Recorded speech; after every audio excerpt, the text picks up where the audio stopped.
Bagimulah Tuhan segala hormat, bagimulah Tuhan segala kemuliaan. Dan hari ini berfirmanlah bagi kami, kami siap mendengarkan firman-Mu. Berkati kami kembali, ubahkan hidup kami, perkenankan kami di hadapan-Mu. Roh Kudus-Mu Tuhan yang bekerja di dalam hidup kami. Biarlah suasana surga, biarlah Tuhan kemurahan-Mu, kebaikan-Mu, Engkau Tuhan yang memberkati kami dengan damai dan sukacita yang daripada Tuhan. Roh Kudus-Mu bekerja atas setiap kami. Dipermuliakan Engkau Tuhan, biarlah Engkau tenangkan hati, jiwa, roh kami, sehingga kami Tuhan duduk tenang mendengarkan kebenaran firman-Mu. Kami dibaharui, kami diberkati, kami dipulihkan, kami bertumbuh dewasa di dalam Yesus Kristus. Dalam nama Tuhan Yesus kami berdoa dan kami bersyukur kepada Tuhan. Yang diberkati Tuhan sama-sama berkata amin. Silakan duduk Bapak Ibu Saudara. Selamat pagi, shalom. Shalom. Selamat datang buat seluruh jemaat Tuhan. Kiranya Tuhan menolong, Tuhan memberkati kita. Adakah yang baru pertama kali hadir di tengah-tengah kita? Pak Hilton atau Pak Marwan? Pak Hilton? Pak Marwan, selamat datang ya. Oke. Ya. Hari ini kita akan belajar kebenaran firman Tuhan, yaitu kasih kepada keluarga dan saudara seiman. Langsung saja kita membuka Alkitab kita di dalam Roma pasal yang ke-12 ayat yang ke-10. Roma 12 ayat yang ke-10. Demikian firman Tuhan berkata, hendaklah kamu saling mengasihi sebagai saudara dan saling mendahului dalam memberi hormat. Di dalam 1 Petrus pasal yang pertama ayat yang ke-22c, 1 Petrus pasal pertama ayat yang ke-22c, firman Tuhan berkata, hendaklah kamu bersungguh-sungguh saling mengasihi dengan segenap hati. Bapak Ibu saudara-saudara berkasih Tuhan, hukum yang pertama dan terutama di dalam Alkitab adalah saling mengasihi. Jadi Bapak Ibu saudara, Tuhan mengajarkan kita untuk mengasihi satu dengan yang lain. Tuhan mengajarkan kita sebagaimana Kristus menerima kita apa adanya, dari segala kekurangan, dari segala kelemahan, dari segala apa yang tidak bisa kita kerjakan. Tuhan memampukan kita untuk kita dapat mengasihi seorang yang lain.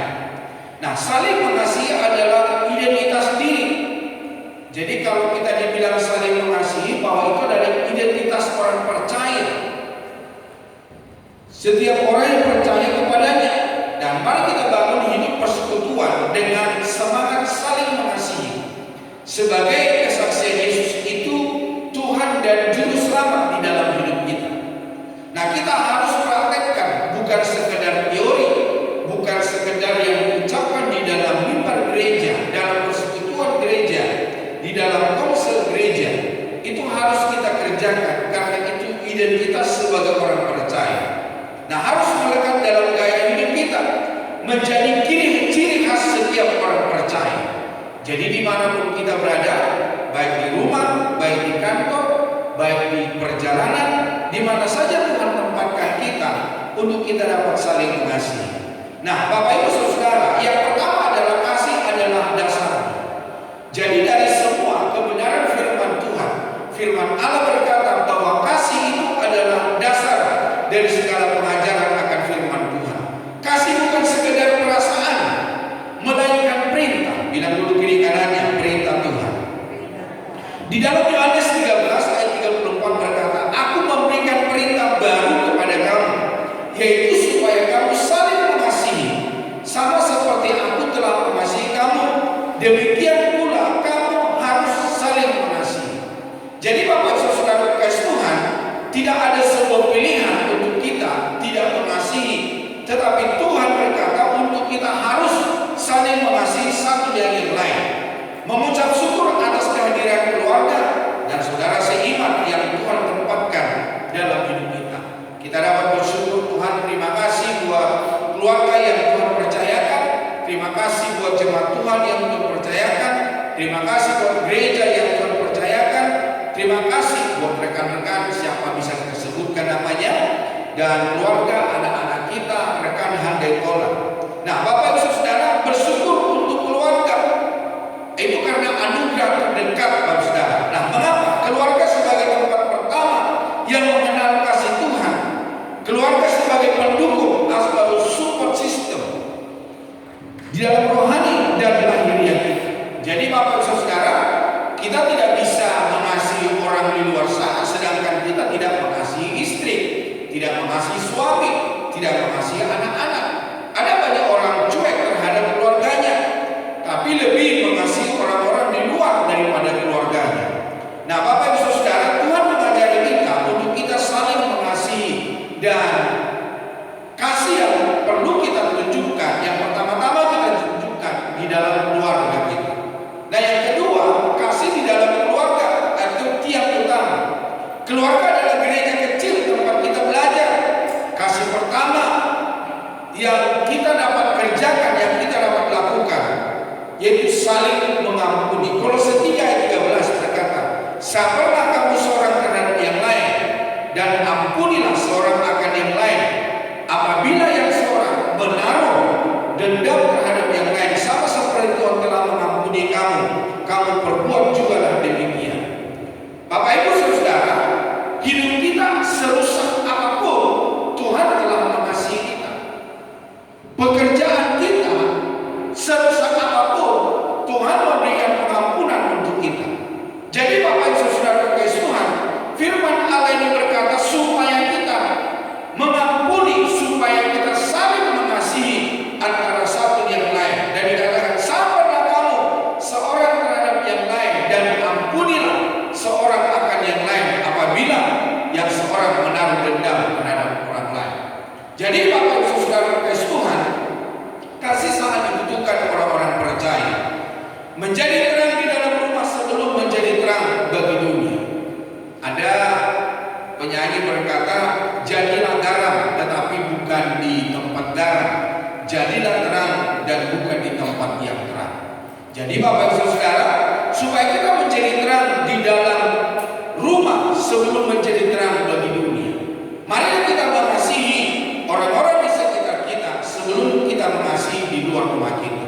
Nah, seberapa banyak di antara kita hari ini yang mengasihi suami, mengasihi istri, mengasihi anak-anak, atau sudah biasa-biasa saja? Atau sekarang ini keluarga kita, rumah tangga kita karena tuntutan aja kita ada satu dengan keluarga, satu rumah, satu ranjang, padahal sebetulnya kasih itu sudah retak. Doa bersama sebagai pengikat paling kuat. Nah, masih ada nggak doa bersama di antara kita, saudara? Jadi Tuhan mau supaya doa sebagai pengikat dalam rumah tangga. Nah, yang ketiga, kasih kepada saudara seiman, yaitu tubuh Kristus. Kita adalah satu tubuh di dalam Kristus, saling menanggung beban. Di dalam Galatia 6 ayat 2 berkata, bertolong-tolonganlah menanggung bebanmu, demikianlah kamu memenuhi hukum Kristus. Jadi Bapak Saudara, bagaimana kita dapat memenuhi hukum Kristus? Yaitu untuk kita bertolong-tolongan, bukan sikap cuek, bukan sikap tidak peduli dengan orang lain, tetapi firman Tuhan berkata supaya kita bertolong-tolongan, saling membantu, saling memberikan perhatian. Jadi Bapak Saudara, kita bukan hanya memperhatikan kepentingan kita sendiri, kita bukan hanya mementingkan keluarga kita sendiri, tetapi kita juga dapat bertolong-tolongan antara seorang yang lain.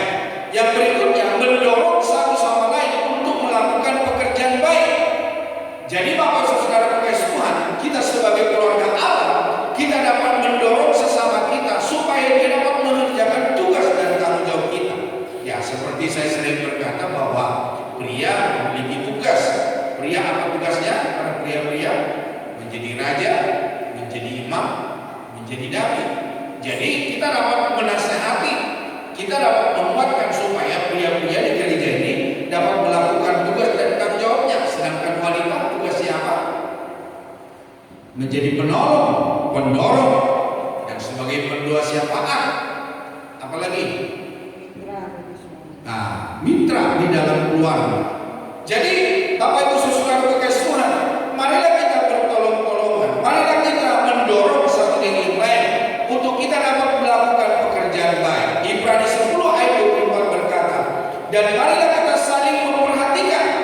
supaya kita saling mendorong dalam kasih dan dalam pekerjaan baik.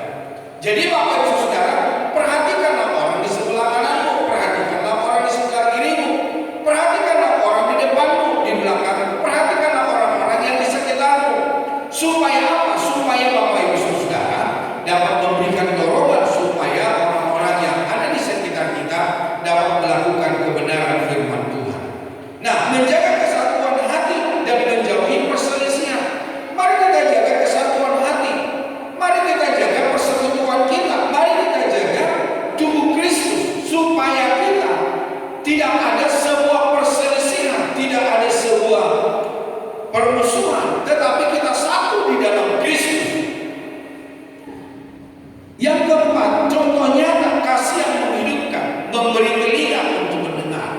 Nah, bagaimana dengan kita yang ada di tempat hari ini, Saudara? Bagaimana telinga kita? Apakah kita hanya mendengar suami? Apakah kita hanya mendengar istri? Apakah kita hanya mendengar anak-anak? Tetapi Bapak Saudara kasih Tuhan, Tuhan berkata supaya kita memberi telinga untuk mendengar. Bapak Ibu Saudara, ketika Bapak Ibu melayani orang-orang yang mengalami beban berat di dalam hidupnya, tanpa Bapak Ibu berbicara apapun, Bapak Ibu hanya berkata, oh iya, oh begitu ya. Jadi Bapak Ibu Saudara kasih Tuhan, ketika selesai dalam pembicaraan, dia akan berkata begini, aduh, bebanku telah terlepas. Jadi Bapak Ibu Saudara kasih Tuhan, kita menjadi pendengar yang baik saja, itu sangat berarti untuk orang lain.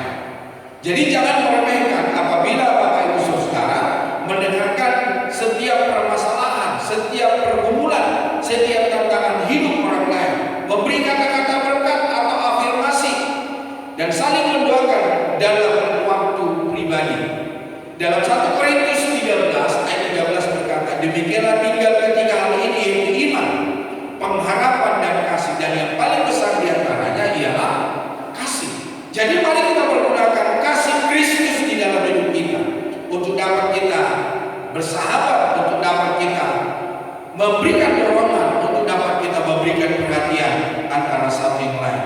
Nah, saudara seiman sebagai keluarga rohani yang menguatkan saat lemah. Di dalam Pengkhotbah pasal 4 ayat 9 dan 10 berkata, berdua lebih baik daripada seorang diri, karena mereka menerima upah yang baik dalam jerih payah mereka. Karena kalau mereka jatuh, yang seorang mengangkat temannya, tetapi wahai orang yang jatuh yang tidak mempunyai orang lain untuk mengangkat. Jadi Bapak Ibu Saudara kasih Tuhan, firman Allah ini dengan tegas berkata berdua lebih baik daripada sendirian. Kenapa berdua lebih baik? Ketika kita mengalami masalah, kita mengalami persoalan, ada yang mengangkat kita, ada yang menghibur kita, ada yang memberikan dorongan, ada yang memberikan pengharapan, ada yang memberikan kisah-kisah kesaksian untuk kita dapat bangkit kembali. Jadi Bapak Ibu Saudara, janganlah hidup menyendiri. Ada banyak orang tidak mau bersama dengan orang lain, menutup diri dengan orang lain, yang akhirnya Bapak Ibu Saudara tidak bertumbuh di dalam iman. Jadi Tuhan berkata berdua lebih baik daripada seorang diri. Nah, sahabat dalam iman yang saling mendoakan dan membangun. Di dalam 1 Tesalonika 5 ayat 11, karena itu nasihatilah seorang akan yang lain dan saling membangunlah kamu seperti yang memang kamu lakukan. Jadi Tuhan berkata bagi kita untuk kita saling menasihati antara seorang akan yang lain, saudara. Jadi kalau Bapak Ibu nasihati orang lain, terimalah dengan baik. Kalau seorang membangun Bapak Ibu Saudara, terimalah dengan baik, karena itulah jalan kebenaran firman Tuhan. Tetapi jangan nasihat kita nasihat yang merugikan, nasihat kita nasihat yang tidak membangun, nasihat kita nasihat yang tidak menjadi berkat untuk orang lain. Tetapi firman Tuhan berkata, sahabat dalam iman yang saling mendoakan dan membangun. Nah, kasih yang membangun, bagaimana kita menunjukkan kasih? Yaitu saling mengampuni antara satu yang lain. Kalau 3 ayat 13 berkata, sabarlah kamu seorang terhadap yang lain, dan ampunilah seorang akan yang lain apabila yang seorang menaruh dendam terhadap yang lain. Sama seperti Tuhan telah mengampuni kamu, kamu perbuat juga demikian. Jadi Bapak Ibu Saudara kasih Tuhan, firman Tuhan berkata supaya kita saling mengampuni antara satu yang lain, sebagaimana Kristus telah mengampuni kita sudah mendengar kebenaran firman Tuhan, walaupun kita terluka, namun kita tetap mengasihi. Sebagaimana Kristus ketika dia salib, maka dia berkata apa? Ampunilah mereka ini, karena mereka tidak tahu apa mereka perbuat. Ketika Yesus disalib, mana saudara-saudara akan membagi-bagikan jubah yang dimiliki oleh Tuhan Yesus. Tapi Tuhan Yesus berkata, ampunilah mereka ini, sebab apa yang mereka kerjakan, apa yang mereka perbuat, mereka tidak mengerti dan mereka tidak tahu. Nah, di dalam Galatia 6 ayat 2 berkata, bertolong-tolonganlah menanggung beban, demikianlah kamu memenuhi hukum Kristus. Jadi Bapak Saudara, bagaimana kita memenuhi hukum Kristus? Mari kita bertolong-tolongan. Mari kita membela, menolong, memberikan perhatian seorang terhadap yang lain. Lewat apa lagi? Tutur kata yang membangun. Di dalam Efesus 4 ayat 29, janganlah ada perkataan kotor keluar dari mulutmu, tetapi pakailah perkataan yang baik untuk membangun di mana perlu, supaya mereka yang mendengarnya beroleh kasih karunia. Jadi Bapak Saudara, firman Tuhan mengajarkan kepada kita supaya tidak ada perkataan kotor, tidak ada perkataan yang memojokkan, tidak ada perkataan yang membunuh semangat, tidak ada perkataan yang membuat orang tidak bersemangat, Bapak Saudara. Nah, ada banyak orang berkata-kata yang tidak baik terhadap temannya. Ada berkata-kata orang-orang yang tidak sesuai dengan kehendak Tuhan dalam hidupnya. Tetapi firman Tuhan mendandaskan kepada Bapak Saudara supaya dari mulut yang sama kita memuji Tuhan, dan dari mulut yang sama kita mengeluarkan kata-kata yang membangun, yang memberikan dorongan, yang memberikan perhatian, yang memberikan semangat, Bapak Saudara. Tapi bukan perkataan yang kotor, perkataan yang mendiskreditkan, perkataan yang membunuh semangat orang lain. Nah, Bapak Ibu Saudara, yang berikutnya ada sebuah ucapan terima kasih. Itu secara khusus dari hidup kita. Terima kasih kepada keluarga tercinta. Kita bisa berkata begitu, terima kasih ya Tuhan buat keluargaku. Terima kasih kepada komunitas gereja. Terima kasih buat komunitas keluarga. Terima kasih buat komunitas dalam hidupku.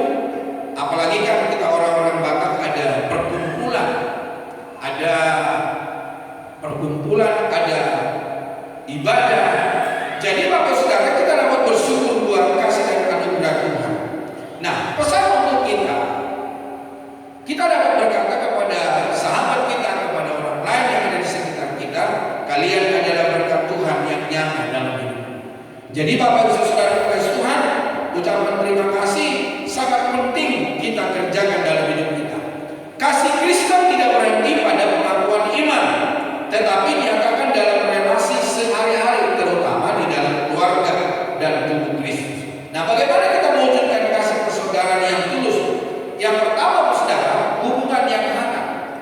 Mari hari ini kita dapat memiliki hubungan yang hangat seorang terhadap yang lain. Paulus menekankan kasih persaudaraan yang penuh kehangatan dan ketulusan di dalam Mazmur 133 ayat yang pertama. Di situ firman Tuhan berkata, Mazmur 133 ayat yang pertama. Saya bukakan dulu.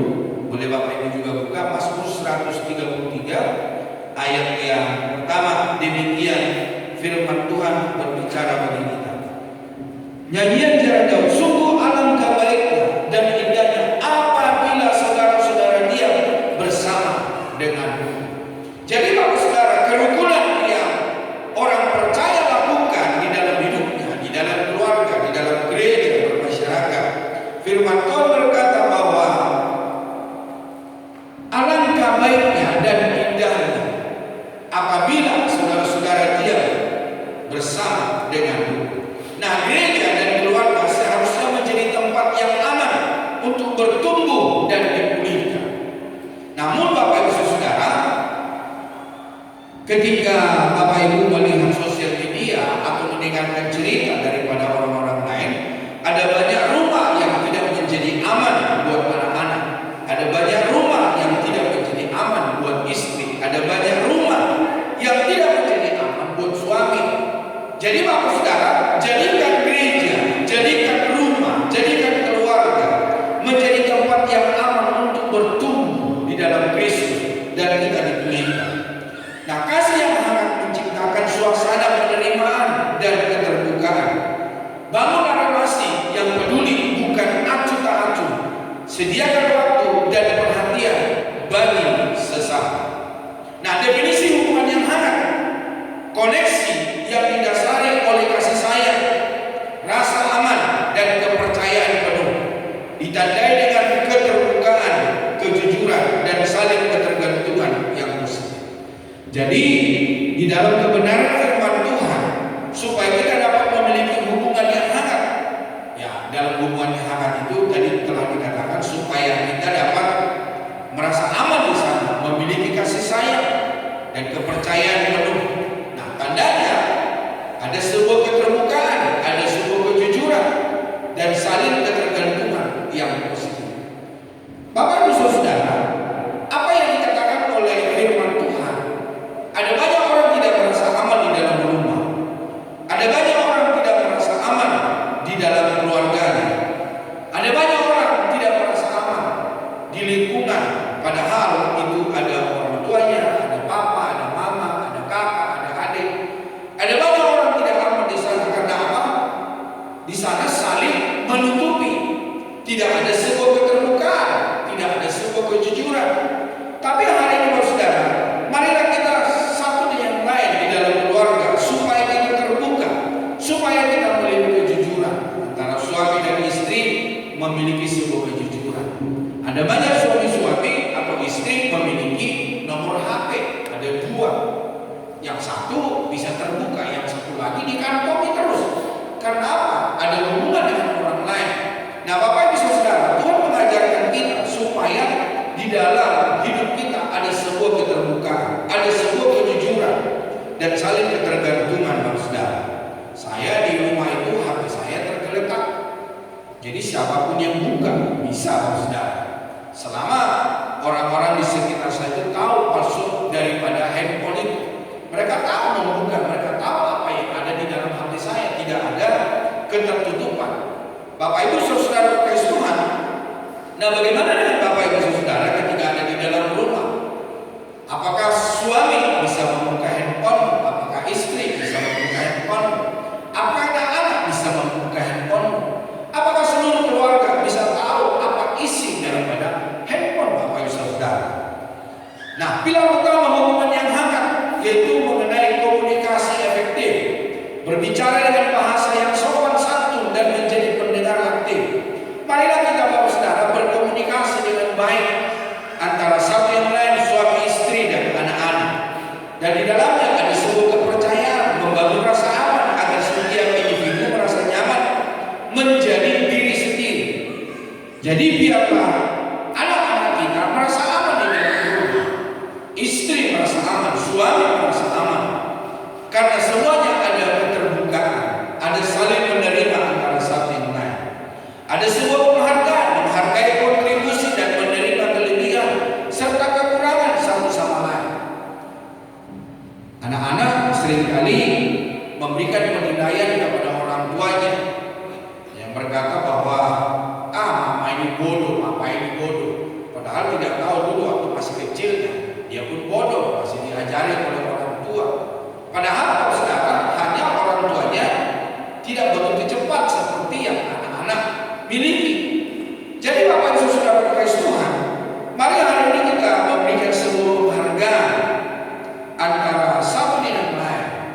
Ada sebuah perkataan penulis berkata, suami dan istri bisa memelihara 12 orang anak, tetapi 12 orang anak tidak bisa memelihara satu papa, atau 12 orang anak tidak bisa memelihara satu ibu. Jadi yang artinya seringkali anak-anak tidak memberikan penghargaan kepada orang tua. Namun hari ini setiap kita yang ada di tempat ini, marilah kita dapat menghargai siapapun yang ada di sekitar kita, siapapun yang ada bersama dengan kita di dalam rumah tangga. Nah, bagaimana cara menciptakan kedekatan dalam keluarga dan pasangan, mengutamakan kebersamaan dan waktu berkualitas, atau yang disebut dengan family time. Ada banyak orang menuliskan di sosial medianya dan memberikan tema family time. Padahal saudara, kalau dilihat bukan waktu yang terbaik buat keluarga. Kenapa saya bilang bukan waktu yang terbaik? Anak si A pegang HP, anak si B pegang HP. anak si C pegang HP. Semua berhubungan dengan orang luar. Kalau saya dan istri dan anak-anak, kalau kami keluar makan, tidak ada seorang pun yang membuka HP. Kita harus belajar mengesampingkan apa yang dari luar. Jangan seperti orang berkata, yang jauh makin dekat, yang dekat makin jauh. Jadi Bapak Saudara Tuhan, kalau kita berkata mengutamakan kebersamaan atau waktu berkualitas atau family time, cobalah tinggalkan HP Bapak Saudara. Tinggalkan segala kesibukan di luar keluarga. Jadi Bapak Saudara, saya biasakan untuk kita ketika kita pergi bersama, ada waktu-waktu untuk kita dapat berbincang, ada waktu-waktu untuk kita dapat bersandar gurau dan melakukan hobi bersama atau liburan. Jadi kita juga bisa melakukan hobi bersama. Saya pernah melakukan, saya mancing sama anak saya, atau saya mancing sama istri saya. Waktu dia mengandung, saya pun mancing. Sampai ada orang berkata bahwa, aduh, itu ibu ikut mancing, itu bahaya itu. Saya tanya, kenapa bahaya? Oh, katanya kalau orang menikah itu mancing, nanti anaknya bisa sumbing atau apa dalamnya kerongkongan itu bisa sobek, saudara. Tapi anak saya, Bapak Ibu sekalian, anak saya terakhir yang sudah kuliah di Jakarta, cantik aja, tidak ada yang sesuatu yang kurang. Jadi Bapak Ibu saudara, mari kita melakukan hobi bersama, liburan bersama, mungkin liburan bersama, tapi kita berhubungan dengan orang-orang yang berbeda. Kita bukan berhubungan dengan suami, kita berhubungan dengan anak-anak, tapi kita berhubungan dengan orang-orang di luar sana. Nah, memberikan perhatian melalui hal-hal kecil seperti hadiah atau emas. Masih adakah di antara kita memberikan hadiah kepada pasangan? Ya, mungkin ada ibu-ibu yang masak buat suaminya, atau adakah suami yang memberikan masakan buat istrinya? Bapak Ibu saudara, marilah kita melakukan hal-hal yang baik, memberikan perhatian sebagai menciptakan kedekatan kita. Nah, hubungan hangat di tempat kerja dengan cara apa? Bersikap ramah dan memberikan senyuman kepada rekan kerja. Kemarin teman saya bertanya begini, Gem, itu siapa katanya? Itu siapa? Saya juga tidak kenal. Saya bilang. Beliau berkata, akrab aja dia. Terus saya bilang begini, kenapa Pak? Dia kasih senyum-senyum aja gitu. Tapi memang kan orang-orang dunia kan berkata, kasihlah senyum terhadap orang lain. Kan kita kan nggak membayar, saudara. Saya berkata begitu. Jadi Bapak Ibu saudara, kasihlah sebuah kehangatan kepada orang lain, saudara. Bukan karena kita kenal, tetapi ada kehangatan. Nah, apalagi buat suami, apalagi dengan istri, apalagi dengan anak-anak. Nah, mari kita bersikap ramah. Jangan membuat muka patung Gajah Mada. Jangan membuat muka tegang-tegang, saudara. Bersikap ramah dan memberikan senyuman kepada rekan kerja, kepada orang-orang di sekitar kita. Saya akan cerita kembali ketika mengakhiri sebuah pekerjaan, sebuah direktur di dalam sebuah perusahaan. Maka dia mengumpulkan seluruh karyawan ring 1, ring 2, ring 3 sampai office boy, saudara. Nah, Bapak Ibu saudara, maka diberikan kesempatan untuk memberikan sambutan atau kata-kata ucapan terima kasih atau apa saja. Nah, diberikan ring 1, ring 2, ring 3. Mereka hanya mengangkat, menyanjung dan berkata, wah ini pemimpin yang baik, saya bersyukur dan terima kasih. Tapi Bapak saudara, sampai kepada office boy. Maka ketika office boy maju ke depan tidak ada perhatian. Karena orang berpikir, apa office boy gitu ya. Tetapi Bapak saudara, ketika dia sudah mulai berbicara, maka dia berkata begini, terima kasih Bapak Direktur. Saya bersyukur berterima kasih kalau Bapak menjadi bagian dalam hidup saya. Bapak sebagai pemimpin dalam hidup saya. Bapak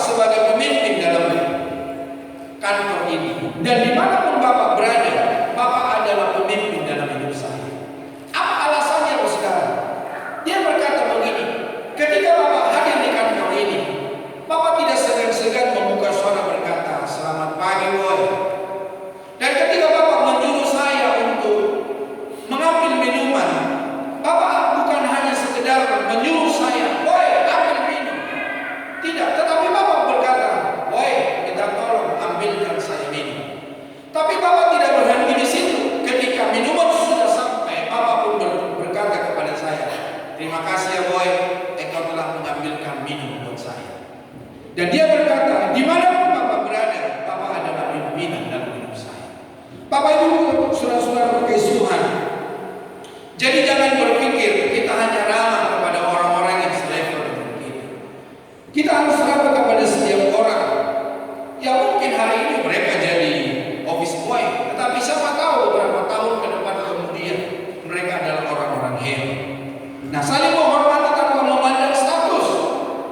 Mari kita menghormati satu yang lain. Siapapun kita ada di dalam gereja, di dalam lingkungan, mari kita menghormati, mari kita menghargai.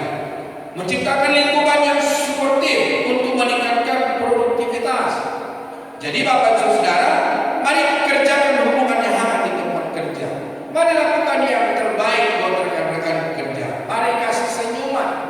Mari bilang selamat pagi. Mari minta tolong. Mari berterima kasih buat apa yang mereka telah kerjakan buat hidup Bapak dan Saudara.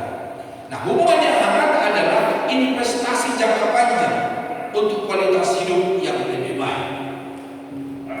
Nah, yang kedua, saudara, sikap penuh hormat. Nah, kalau yang pertama tadi di dalam hidup kita supaya kita memiliki hubungan yang hangat, dan yang kedua untuk kita memiliki sikap penuh hormat antara satu yang lain. Hendaklah kamu saling mendahului dalam memberi hormat. Firman Tuhan berkata, untuk kita dapat saling mendahului memberi hormat.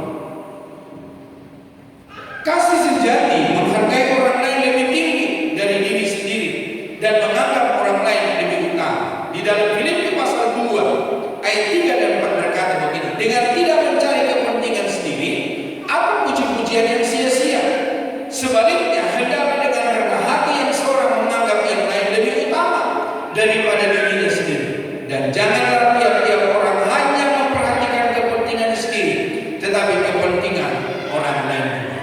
Jadi firman Tuhan berkata supaya kita memperhatikan kepentingan. Bukan artinya kita ini mengurusi orang lain, bukan. Yang artinya begini, ketika orang mengalami kelemahan, ketika orang mengalami keburukan, ketika orang membutuhkan hubungan, kita sebagai rekan-rekan di lingkungan